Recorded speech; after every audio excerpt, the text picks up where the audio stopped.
everyone, and welcome to NAB 2025.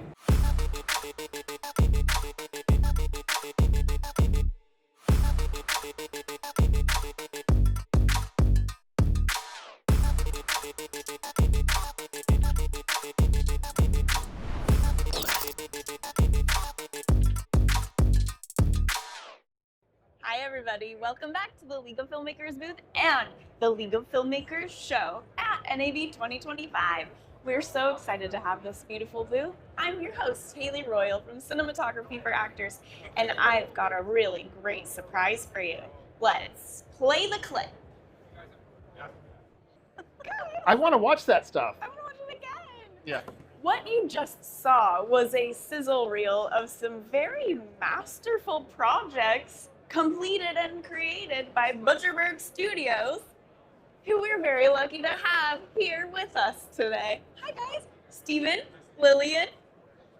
Thank you so much for having us. We are thrilled to share with League of Filmmakers some of our approach over the last 10 years. As of last year, 10th anniversary. So right. very 10 proud of that. years. 10 years since she was a baby. So Yes, yeah, you don't look much older than 10. yeah. It's a long time to be working together. I'm really excited to hear all about this. Can we start? We will get into the work, we will get into the tech, we will get into the story, because I love what you said earlier about your motto. But I want to start at the beginning. How did this start? Where did you meet? How did you meet? And how did you decide that you were going to start creating together?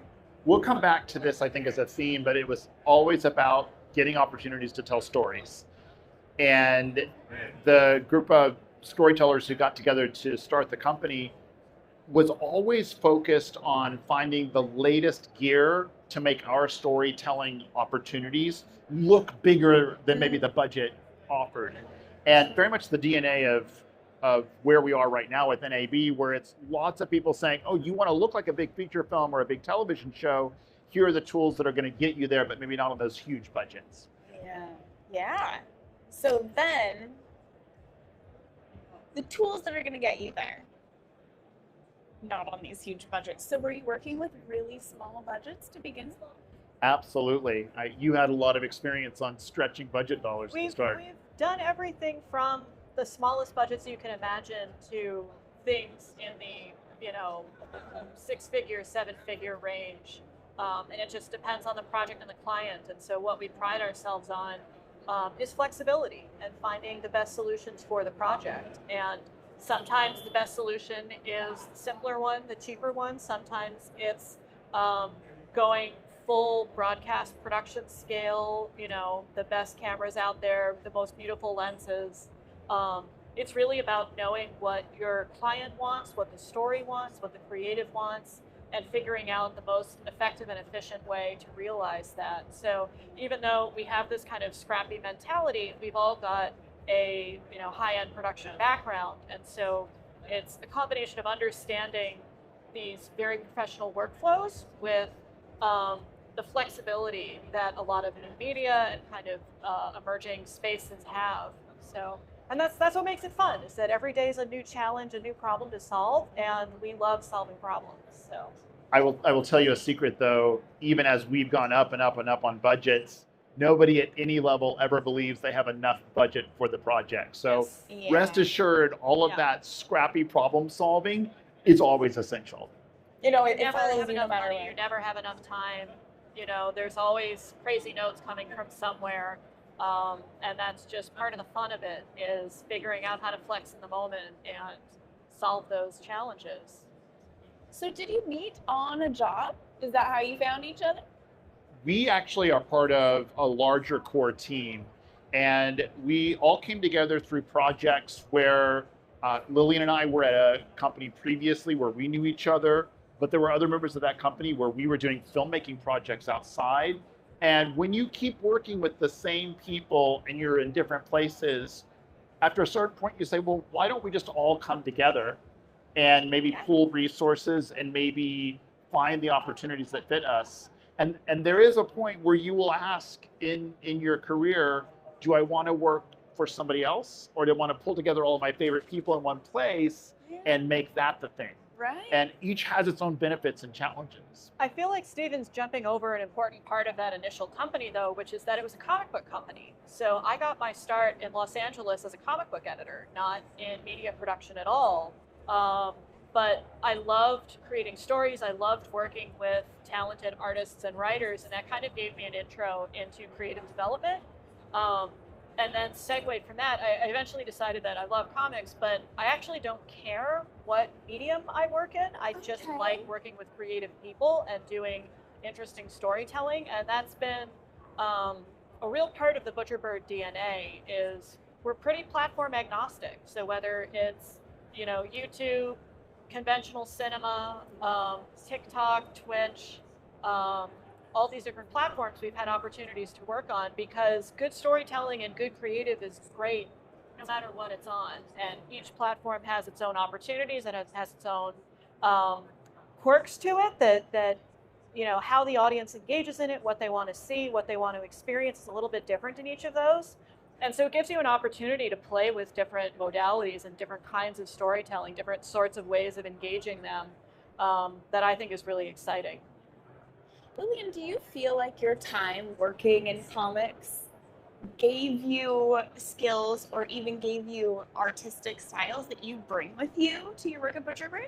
Yeah, absolutely. I mean, comics are visual storytelling. So, if you think about a movie like Parasite, Bong Joon-ho meticulously storyboards everything that he does. And it basically looks like a graphic novel. It looks like a comic. The best comics are using the language of cinematography, how you position your subject in a shot, how you kind of go from panel to panel or shot to shot. It's a lot of the same fundamental theory.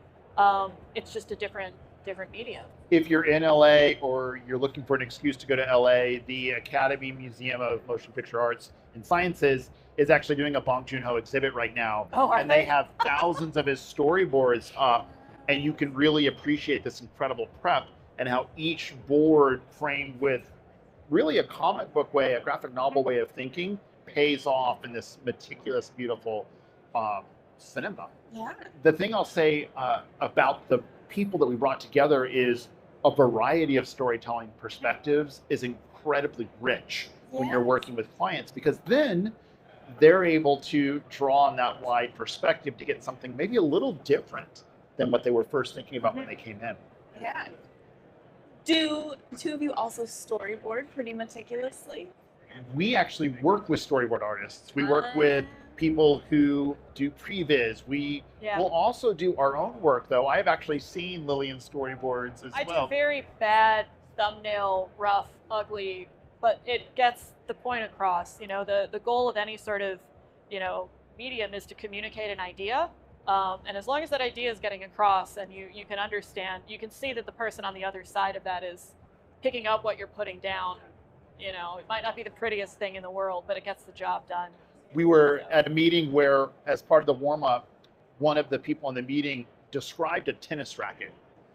It is the simplest thing you can imagine somebody describing. And everyone at this meeting, all artists and storytellers, held up their drawing at the end.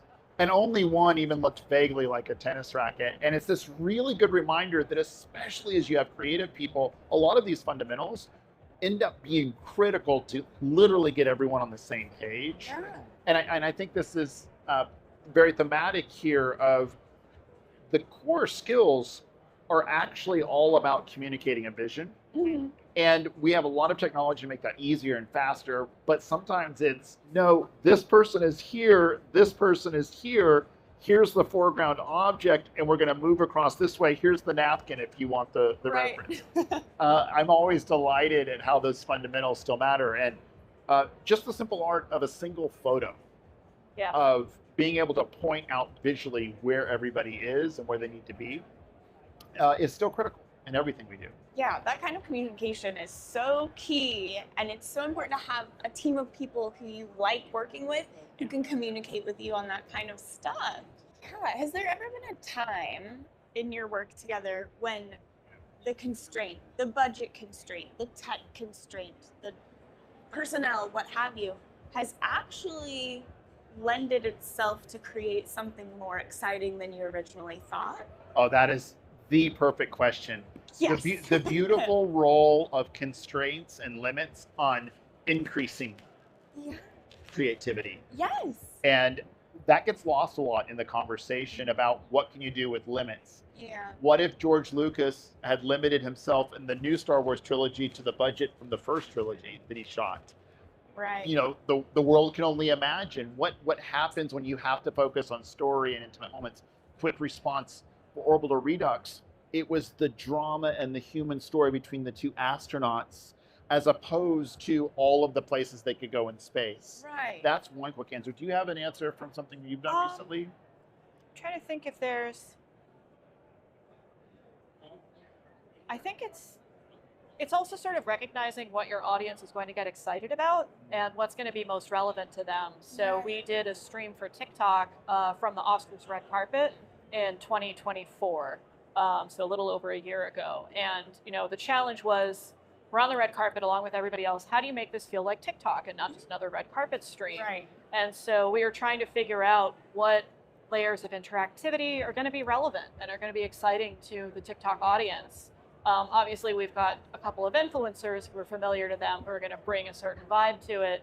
But what do we do within that space that's going to make it seem special without overcomplicating it? Because particularly a lot of social channels like that, you almost get dinged on having production values that are too high, because then it seems pre-recorded or it seems disingenuous in some way. So you want everything to look good, everybody to feel comfortable, but at the same time bring this more kind of independent spirit, this kind of flexibility, this spontaneity that people expect from these new platforms. So, and sometimes it's about bringing together that alchemical equation of what is a little bit dumb and a lot of fun that we can do in this space. One of my favorites from last year, we got brought in by Netflix to do a social media broadcast on the red carpet for the Tom Brady roast, because he's the GOAT. And we said, well, what if we did the GOAT and somehow integrated live goats into it? And so this was a concept we floated. And this is absurdly simple. Viewers would make comments, and then written with edible ink on edible paper, their comments would be fed to the goats, which they were baby goats, so we also had to feed them on camera, which was always a win. But it's not a giant budget execution, but it was delightful. And I say that as a really silly example, and it's the second time we've worked with goats in the last 5 years for some reason. Yeah. But Steven's our goat specialist. yeah, you never know what specialties you're going to get. Yeah. But people who wouldn't normally maybe stop and make time, all of a sudden wanted to see what these goats were about. So all the stars came over, all the comedians came over, and that is not what is the most we could spend on this social budget. That is what is the weirdest attractor we could come up with that was just still thematic. What's the right spend? Yeah, what's the right spend is often the question. Gosh, well, what we learned here today was doesn't matter the gear or the tech you have, you think about the story first, work with goats. Goats. Everybody loves goats. Yeah.